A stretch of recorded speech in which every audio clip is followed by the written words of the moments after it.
So we're talking about different methods for your different spaces. So traditional and raised beds, greenhouses, hoop houses. These are all really good for early starting and extending your growing season. Container gardening, as already mentioned, container gardening can be for any space. It can be for small spaces, large spaces. I often dot containers throughout my garden for different reasons. So container gardening in small or large spaces, I highly recommend for certain things, especially things that are like spreaders, like mint. Mint is invasive, so if you don't want it to be creeping and crawling around your entire garden bed, but you want to put it out there to help deter pests and stuff, which is really good for, put it in a pot, in a container. That way you can, move it around or take it out at the end of the season. So container gardening is a great method for gardening in any space, and you can literally grow everything in containers if you have to. If you don't have any dirt or soil to plant in, you're not allowed to put a raised bed, container gardening is great. There's all kinds of methods. And of course, that leads me into my other growing methods. Here, I'm going to get a drink. But growing up, down, and all around, seriously, in containers is awesome. So what I mean by that is, I'm sure you've all seen, if you haven't, the upside down tomato hangers. Well, there's all kinds of things that grow like that. There's all kinds of plants that will grow upside down. There's all kinds of plants that will grow out of baskets, in flower boxes. There's things that you can grow in pots that'll grow up trellises or against a wall, or you can use other plants to help for spreading things. Really amazing using containers and different structures. You can grow all kinds of amazing things in different spaces. So if you're not sure about your space and you're not sure about your rules and regulations, even maybe where you are, consider container gardening. You can always lay out plastic mats underneath it to contain the mess if that's an issue, which I hope it's not. I'm literally living in a pile of dirt right now. Dirt is good for your soul. Depending where you live, and your situation, not everybody might agree. So container gardening is a really good option for growing food, if that's especially if that's your only option. So that's a few to get you started there. What else we got on this list? So if you have larger spaces, we're going to dive into larger spaces now. If you have a larger space like I have, I'm only on about an acre of land. So it's probably about just over half an acre of actual exposed land. The rest of it is trees, and then my house and stuff like that. So we'll say a half an acre. And with that half an acre, we're slowly expanding that into permaculture, food forest, as well as just hugelkultur mounds and a variety of different growing methods. Because first off, our ground is really crappy. So we've had to add in nutrients and build it up over the years, which we're continuing to do. That's why I love the Hugel Mound method. I posted a few things about it. Anybody who wants to know more information about it, I put it in the last newsletter. So if you're not a subscriber, make sure you send me your email, and I'll make sure you get both of those, last month's and this month's newsletter. Or we can go over it in a session together. But Hugel Mounds is how I've raised put raised beds, put nutrients back in my ground, and continue to do so every single year. And this is all part of permaculture. Permaculture, generally, to generalize it, it's nature. It's utilizing nature and emulating nature, using nature to help nature and copying nature. What I mean by copying nature is when you look to the forest and you see the grounds are all swollen in some spots, and there's reservoirs and water, and things are growing in different areas.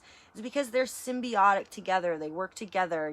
Things will grow where there's more light, where there's more moisture. Moisture will collect in certain areas, and that really is just nature doing its thing. So permaculture kind of follows the same concept. Is you're using your land and you're trying to create a natural environment for growing whatever it is you're growing, hopefully food. And food forests are a really big part of permaculture as well. But if you can combine just even a little bit of all these different techniques to grow a different, all kinds of variety of food, build up your soil at home, you're going to have lots of success. Excuse me, especially if you have a large area. And it may take a few years. Like, we've been here for about 5 years now, And what you see has been accomplished in 4 seasons. Our first season, it was just grass, nothing here, not even a tree in the yard other than what lined the road. So it takes time, and it takes commitment, and it takes a little bit of vision, hence planning and preparing a little bit in advance. So if you have a large space, really consider doing some permaculture spaces, maybe a food forest. These are all really awesome ways to maximize your space and get an abundance and a variety of food.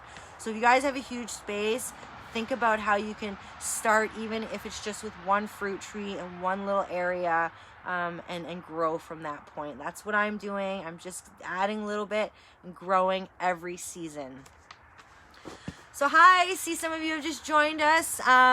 We've gone through all our questions in the worksheet. So if you want to check that out and watch the replay, it's really going to help you make a plan for yourself. And if you have any comments or questions, I see some of you, I know you here, just anytime chime in. And if I miss you, we're going to do it on Friday Q&A and recap on everything. Right now we're talking about different methods of growing in different spaces, and I'm talking about larger spaces right now because some people have a huge space they don't know what to do with, and they end up centralizing their garden right against the house or just in one little corner, and then they're mowing the rest of the yard.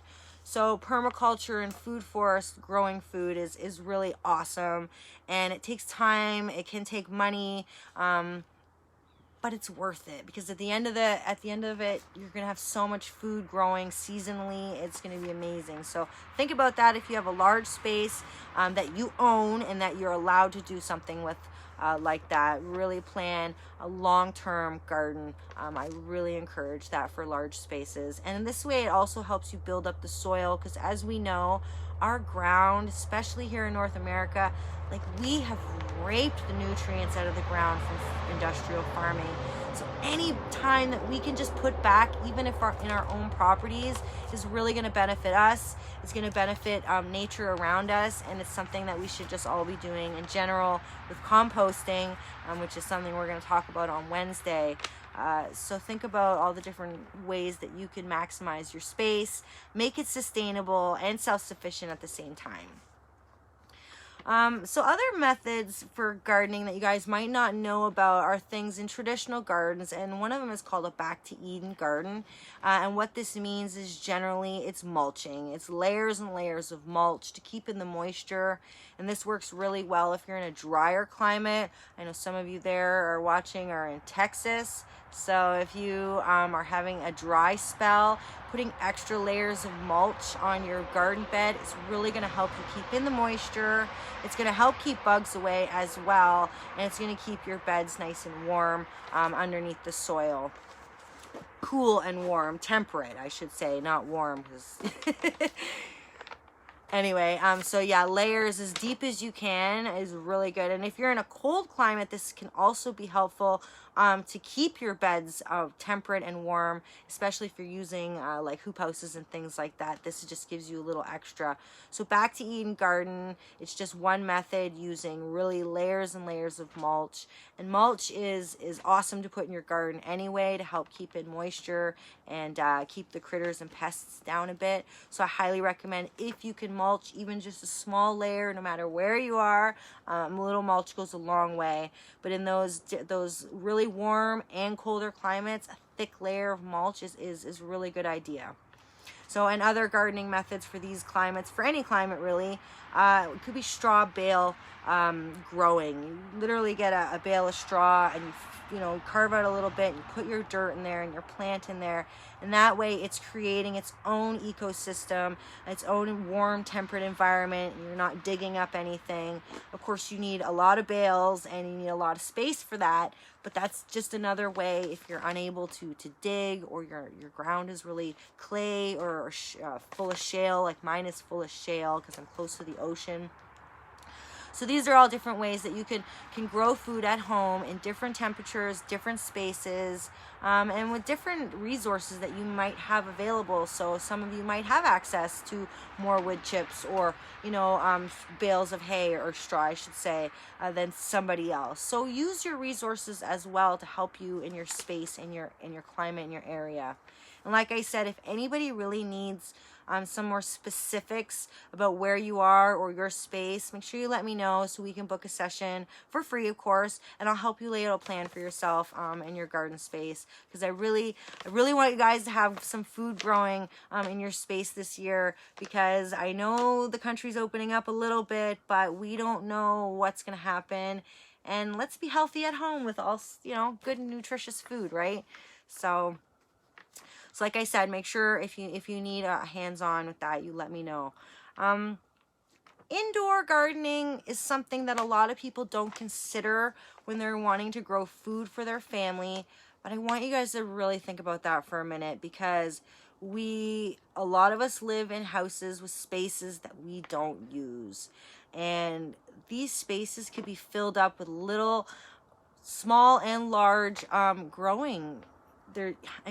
Hydroponics, aquaponics, aeroponics. There's all kinds of different methods for growing inside your house, large and small. I mean, you could have continuous microgreens, continuous salad, continuous herbs, even small root vegetables. There's a way to grow them inside your house.